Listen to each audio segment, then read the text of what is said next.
In this week's Essex Rotary episode, we're going to be continuing our fuel pump upgrade on the RX7 FD.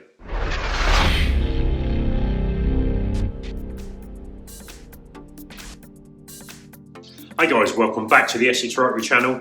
In this episode, we're going to be continuing our fuel pump upgrade on the RX7 FD. So without further ado, let's head out to the workshop and we'll see what's going on.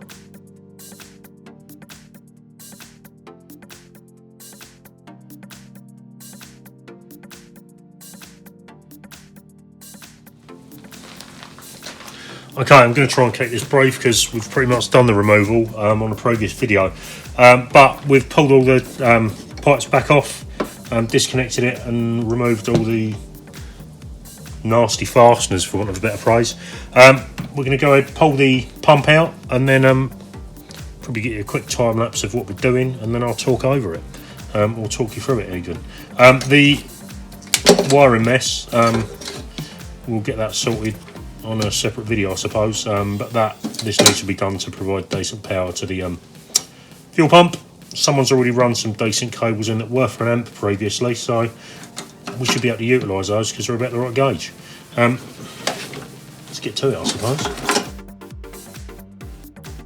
As we lift this out, as before, we're going to check the orientation of the level sensor and make sure we don't catch the level sender on the way out or bend it. Leave the fuel, there we go.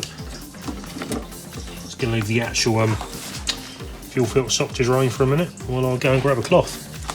Back with an old t-shirt, shop rag, whatever you want to call it. Right, so just going to use this to catch any fuel so it doesn't contaminate the guy's car. So, briefly, I'll stick that there. What we're going to be doing is the pump itself is coming off along with the sock, and these fittings, the wires will get terminated with the correct connectors, and the feed line, this one here, we're going to cut it back. The aromatic pump comes with a piece of flex hose. We'll cut that back, get this all remounted and crimped on, well not crimped but tighten down with some hose clamps, clamp the pump in place, we should be good to go.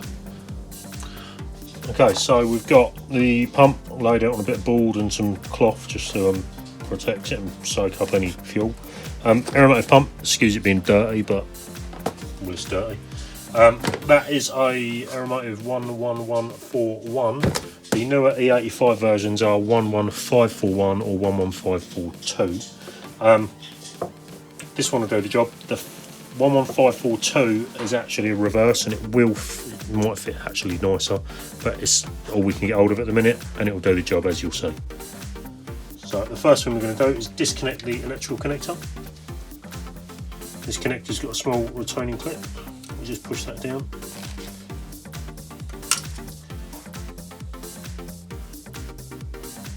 Small flathead screwdriver, you should come out.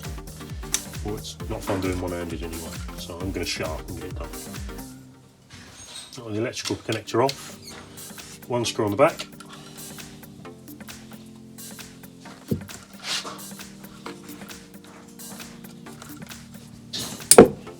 Phillips, put that to one side.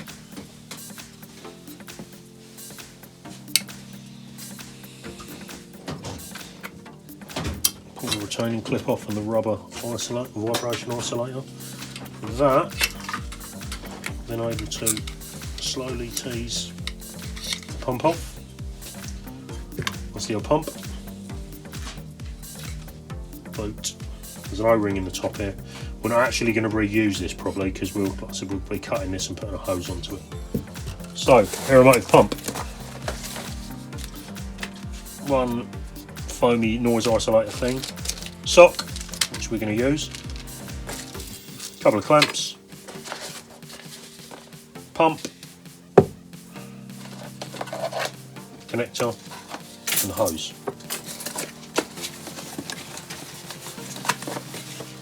To one side. So this is essentially not going to get used anymore. So first thing, we'll slide the boot over the pump. It's like a noise isolator. Also sort of brings it up to the same dimensions. Okay, what I've done is I've reinstalled the base with the original OEM pump. I'm just going to mark a line on the side of the fuel hanger, roughly in line with the top of the pump, so that gives us the actual depth we need to run it down to. With that, we're now going to pull this off, cut the pipe down, and then this will get all moved back.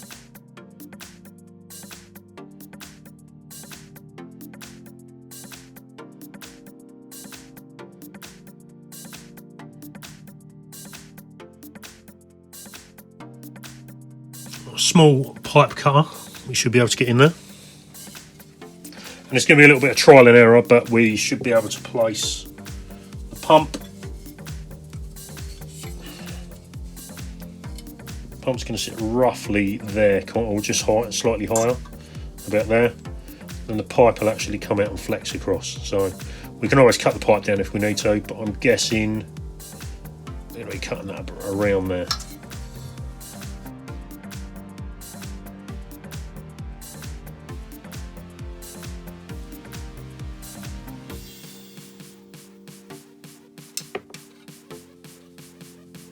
Okay, so with that cut off, we're going to deburr the end.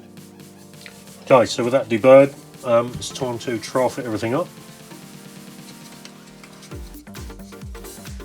Provide a fuel hose, pop the pump in the bottom.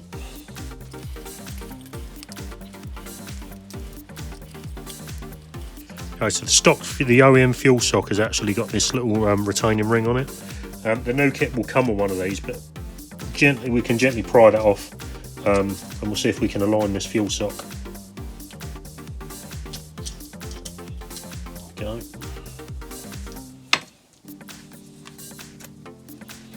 Okay. Assuming this is the correct size. Ooh, that is pretty good. We'll need to nick a little bit out the pump there. Looks like we can actually go ahead and actually get this installed. So we've got the large filter. This sock's actually in pretty good nick. If it was old and crusty, then we'd probably be going ahead and fitting the OEM one. But this should work, albeit the fuel sock will be kicked off on a slight angle. Okay, so the clamps are in place. The bottom one I've actually tightened up. The top one we'll leave to afterwards. I'm just going to slide this on slightly, get it aligned roughly where it's going to go, height-wise. We can fine tune this afterwards once we're 100% sure. Roughly in position, I'm going to take one of our stainless steel coolant hose clamps. We've chosen these because they are stainless, so water in the actual cooling system or in the fuel system even is not going to cause a problem with it rotting out or rusting. So this should be serviceable if you need to remove it in future. I'm going to pop it over, position it roughly towards the bottom. Okay, with this clamp, we shouldn't actually need to notch it. We're going to pop that down so it actually sits and rests down on the, you can see there's a notch from the original piece. So that clamp will actually rest down on that. And with that, we're going to tighten that down. From there, guessing the next thing is just to make sure that this is oriented roughly correct. That should do the job. We're going to put this on last. So the next thing we need to tackle is the actual wiring harness. So the pump we're actually using has got a plug-in harness. These are the older style aromatic pumps. The newer style aromatic pumps, which have a part number slightly differently, have got the cabling moulded into them. Unfortunately, we don't have the pins for the stock to replace this on the stock pump. So we're going to have to crimp these, but we'll do that. One thing I would recommend if you go into crimp is to actually stagger the joints so they can't short. So we'll go ahead and get that done and then we'll be back. One thing to note before we forget, on the stock pump, the blue, you can see that in the light, the blue's the live, the black, obviously black's normally ground, but the black's the ground, just to be clear. Obviously the blue will crimp to the red on the other harness, and the black will obviously crimp to the black. Back early, so what we've done, we've stripped free the wiring harness of the fuel pump. We're going to plug the harness. These only go one way, by the way, so you can't mix them up. going to plug that into the bulkhead adapter, and then from there we're going to make a decision as to where we're going to cut these. So I'm going to mark these and I'm going to cut them so there's a little bit of overlap for a proper splice, and the same with the other side. We'll then cover these with some DR25 individually so they don't actually short. The R25 heat shrinks actually feel resistant, so we should be good there. Once that's done, we can then obviously plug and play. We're going to leave a little bit of spare on there just to make life a little bit easier. Okay, with the spare wire, I'm actually going to test crimp these wires, which is obviously a good practice if you're going to be crimping, to ensure that once the crimp's on, we can actually select the correct size heat shrink to shrink down neatly.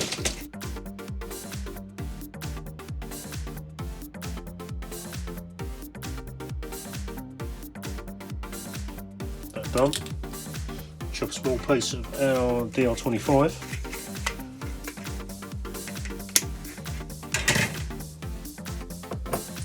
To make sure that this actually fits over the crimp. So it does nicely, so that will be a nice clean joint. So we can now move on to actually doing the finished article.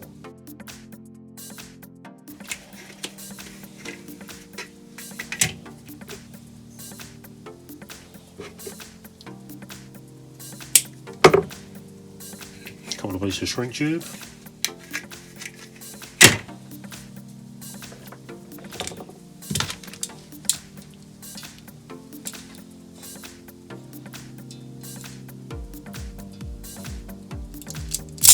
Those wanting to know, these are 18 gauge wires.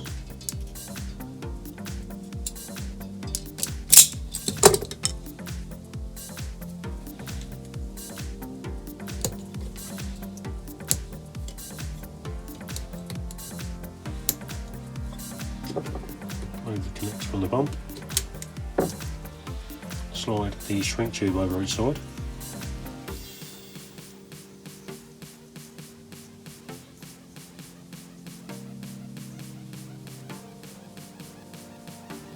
Actually going to grab a larger piece of it and shrink the two of them together.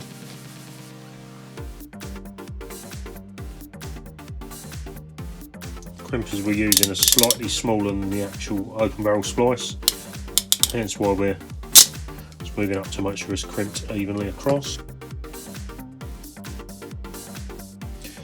So we've done these, we're just going to give them a small tug to make sure they don't come apart.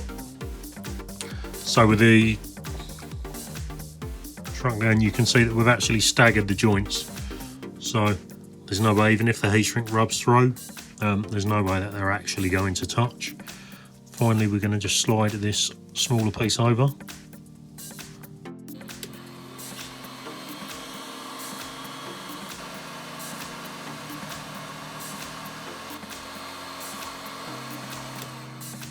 So with that done, there's no way of actually keeping it completely fuel tight, but there's no way they're going to short now. So let's get this hooked up, and then the last thing is to obviously get the sock on, get it all positioned and reassemble it. So we've carefully cut a small chunk out with a Stanley blade, razor blade, a X-Acto or an X-Acto knife if you're on the wrong side of the pond. Then that should allow us to install the OEM fuel sock with no clearance issues as it goes on. And then that should allow us also to align the inlet and the outlet of the pump. That should be good enough to get it back into where it needs to live. Let's get this clamped up and then we'll look at sorting the wiring out. So the other camera died, sorry guys. So we're going to use the OEM sock. We've taken the new clip from the Aeromotive kit. We're going to install this after we've notched it. These can normally be put on by hand, but they can also be installed with a small socket if you find difficulty. Just one to fit over the top, but that should mean that that's not going anywhere. With that done, we do need to make sure this is aligned in the tank. We're going to go ahead and get the level sender installed back in place.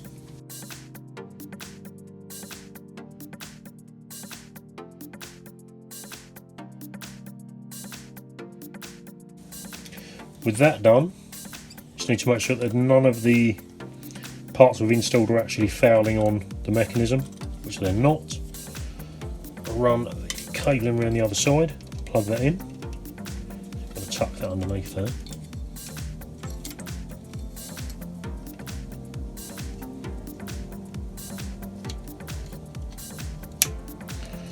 With that done, the fuel upgrade is pretty much set. We just need to, this should be fine, but we just need to make sure this is orientated correctly. And the next step is to go ahead and put it in the tank. Okay, we're back out of the car. The next thing we need to do, which is the important thing, we need to make sure that the pump and everything is orientated correctly. That way, technically. We need to make sure that it's actually in the correct way. The filter is actually sitting on the bottom of the tank. That it's not up, because obviously if the filter's up too high, you won't be able to use all the fuel in the tank and it'll read incorrectly. Well, the level won't read incorrectly, but you won't be able to utilise all the fuel. So we're going to stick this in a couple of times and just make sure that it's correct and it is where it should be. If that's all good, then we can go ahead and get everything installed and torqued down. We're going to use some new fasteners as well. So as before, I'm going to move all the piping out of the way.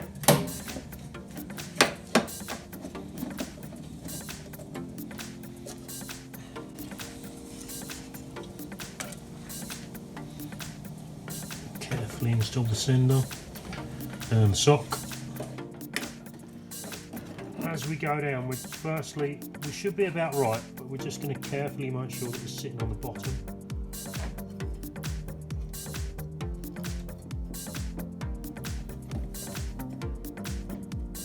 You can actually feel, if you look, the pump's actually rocking, so we actually need to raise it up a touch. So we're going to lift it back out and loosen the clamp off and we'll get that moved. Okay, make sure you drain any fuel out of the tank or out of the sock.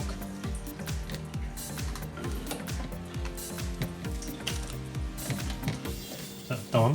While that's draining, I'm going to loosen this off a touch.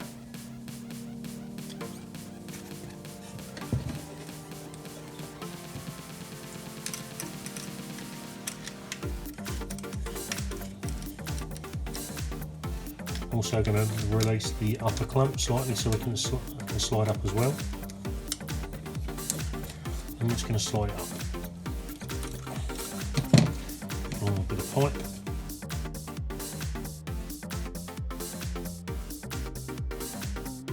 Once we're happy with that, to give it another go.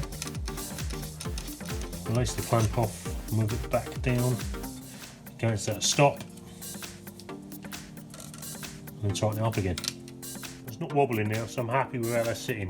So we're going to go ahead next. We're actually going to get this bolted down and then all the lines hooked back up. Okay, so with the pump now positioned and the depth set in the tank to make sure that the filter's actually on the bottom without obviously being too far down, as it was. Now what we're going to do is we're going to be replacing these crappy old rusty OEM nasties. Some of them have actually been replaced already. So these with, yeah, they're going. I hate Phillips screwdrivers in fuel pumps. They always round out. I'm replacing those with some of these nice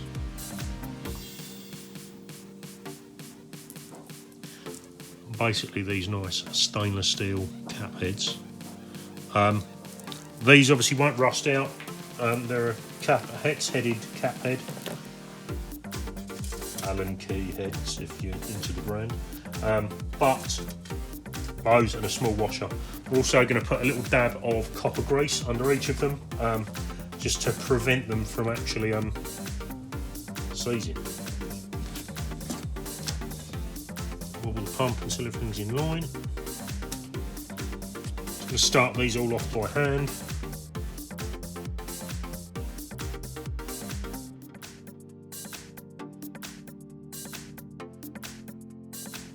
General rule of thumb when you're installing a bunch of fasteners like this, don't ever want to go and screw them all down tight to start with. You're going to start them all slightly loose, give you a little bit of wobble room, wiggle room, whatever you want to call it, which will enable you to then make sure they're all aligned before moving on to actually tightening them all down. Okay, so with those all hand tight. We're going to go down in a crisscross style pattern, start to torque these down. Back to the beginning. Keep doing that until we're happy that they're all torqued evenly.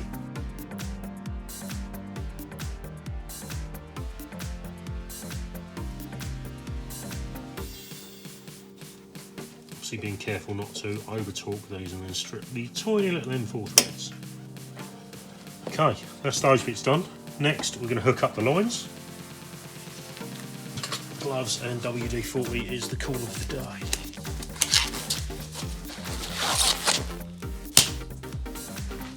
One angled set of pliers, one can of that stuff.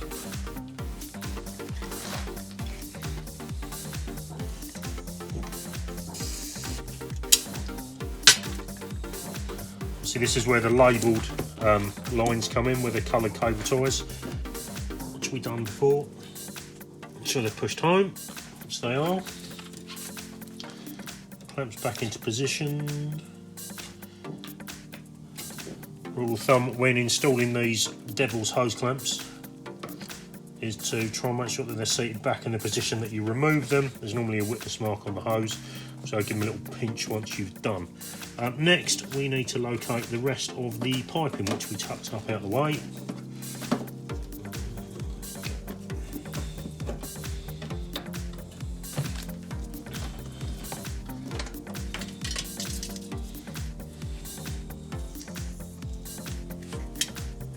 Someone tell me why this stuff is always empty.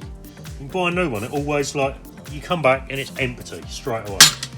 And that lives. Pinchy pinch. A couple of bolts, which I'm going to grab now. Okay, so with that done, the fuel pump install's done. And this mess is getting tackled in another episode, so stay tuned. Obviously at that point we'll then stick the cover and everything else back in place. But yeah, with that done, fuel pump's all good to go. All this remained is to obviously fire the electrical system up, get the pump primed, and obviously check for leaks. We need to do that in the engine bay as well at a later date. So that will come once we've sorted this mess. Stay tuned. So guys, there you go. Basically, the majority of the fuel pump upgrade is all done by now. So we've got our aeromotive pump installed. Fuel sock, we managed to use the original OEM sock because it was in good reusable condition. Managed to chuck that on the pump with a little twist of the actual pump to actually align it in the, not the fuel tank, pot, whatever you want to call it.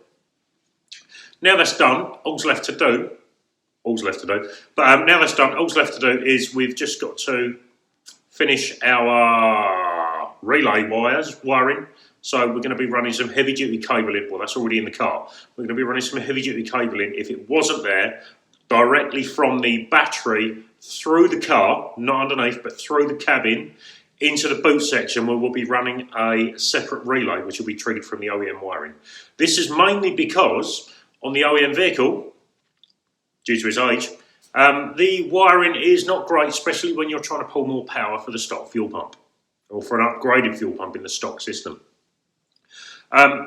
Basically, by running a separate relay with a switch using the original wiring, we can retain the original vehicle and ECU's functionality, but make sure we're providing good quality power to the new fuel pump we've installed. So there's no problem with essentially the pump crapping out, for instance, because it's not able to draw sufficient voltage to provide the engine with enough fuel to supply your upgraded fuel injectors. So that's coming up in the next episode. In the meantime, thank you very much for watching. If you've got any questions, slam them down there in the comments section at the bottom. Don't forget to hit the thumbs up button. Don't forget to hit the thumbs up button and subscribe if you are not already subscribed. All makes a difference. Keeps you updated with footage, or not footage, but videos we're putting out. What's left to say, really? Other than, if you need a fuel pump, any other bits, You can check us out at essexrotary.co.uk. Our shop's essexrotarystore.com, where you'll actually be able to order your upgraded fuel pump, various other bits for your RX7, RX8, FB, FD, whatever rotary vehicle you've got.